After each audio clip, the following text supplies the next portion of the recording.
alioenda kotini kwenda kuapili ni NEMA. Alioenda zile government agencies zote zilienda zikaapili. Kama kweli kulikuwa kumegunduliwa kwamba kuna lead ndani ya Owino Uhuru, imepimwa na ikabainika, ni hatua gani NEMA mlichukua kuanzia huo wakati huo mpaka sasa hivi? Iko kwa judgment madam, iko. I can assure you, iko. Hii hapa ipo. Kitu ya kwanza. Kitu ya pili, NEMA yeye ndio alituathiri, maana yeye ndio alipeana barua kwa Metal Refinery ikuje ijenge mtambo ndani ya Owino Uhuru. NEMA hiyo ndio iliandika barua kwamba Owino Uhuru ni kwa EPZ. Tena huyo NEMA arudi tena kwetu aje aseme kwamba anakuja kuturemediate. Si hii ni kuhadaiana. Angalieni judgment vizuri kwanza saa hii before hata mproceed na ile mkutano wa kesho. Naomba kwa taadhima, naomba kwa heshima kubwa. Sijakuja eti pengine kupinga mkutano lakini Madam Chair, kwa hisani yako na taadhima kuu, angalieni judgment kwanza inasema nini. NEMA, acheni kuhadaa watu. Huu wenu ni kuhadaa. Kwa sababu gani?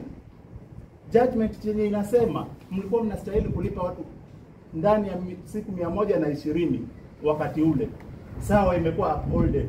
Mlifanya nini kama ilijulikaniwa kwamba kulikuwa na lead kule? Kuna kitu mlifanya? Na kama hakuna, sasa mnakaa hapa tunatumia pesa ya mwananchi. Ni nini chenye mnataka tena? Wacheni kuhadaa watu na waeka wazi na aliyeka wazi, na haina haja tufichane. Sasa hii mnaenda kumpasa wenye wale athirika, mnawajua kweli? Kuna mwenye ana list ya wale wenye wale athirika watu wa NEMA? Ainue mkono tu sasa, Madam Chair, aniambie ni nani. Kunaye? Mko na list ya wenye wale athirika?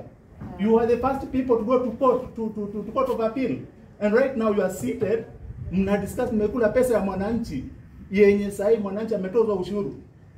Ni nini yenye mnarudi kufuata tena Owino Uhuru? You guys are not supposed to Remind me your name. Mimi ni Hamisi Dio, and I'm one of the mimi ni kati ya wale mashahidi wenye walikuwa kwa hiyo kesi. I want to set straight today's agenda. Anafa arudi tena akwambie akupake akupanguse mdomo, akwambie pole. Utasikiaje? Ngoja nimalize tafadhali. Ngoja nimalize tafadhali.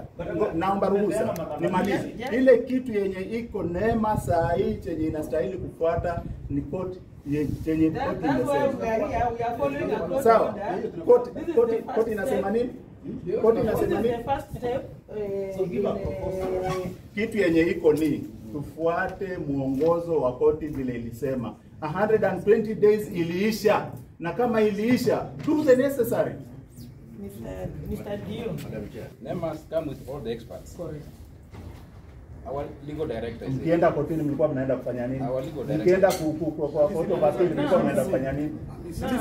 Mlienda court of appeal kwa sababu ya nini? Sababu ya nini? Mlienda kwa appeal. Sababu ni ukae ndio usikie vile utaelezewa na mtaalamu.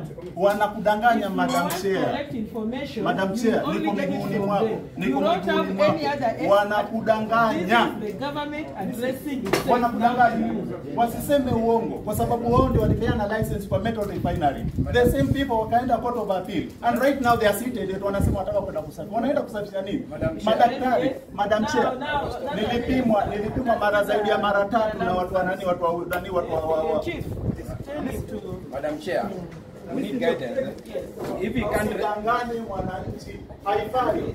Imekaa mnakula pesa ya mwananchi, if you can't respect the chair of the meeting, then who is going to respect? What any judgment vile nasema?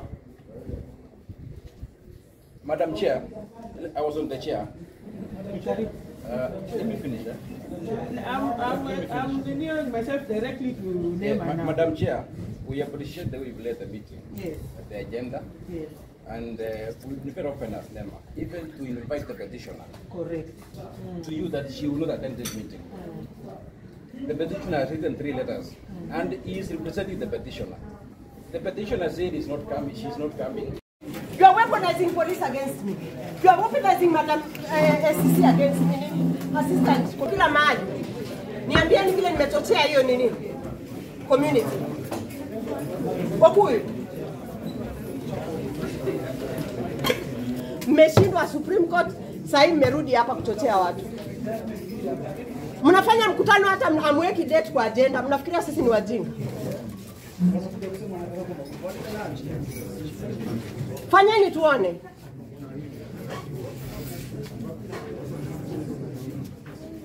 Si mmesema mtachochea nishikwe ndio mkule pesa ya wananchi? Si mmesema hivyo? Nimekuja, chocheeni nishikwe, tuone kama mtazikula. Listen, you either kujeni na upole, tuliwashinda fair and square kotini. Read the judgment. Read the judgment, paragraph 174. Ilisema muonyeshe nini mmefanya kwa community. Hiyo ndio kitu nimewaambia. Within 3 months. If you have not done anything within those 3 months since the judgment, you must remit the money to me. Mnasema nataka kukula. Si mtakula mkiona, mtafanya?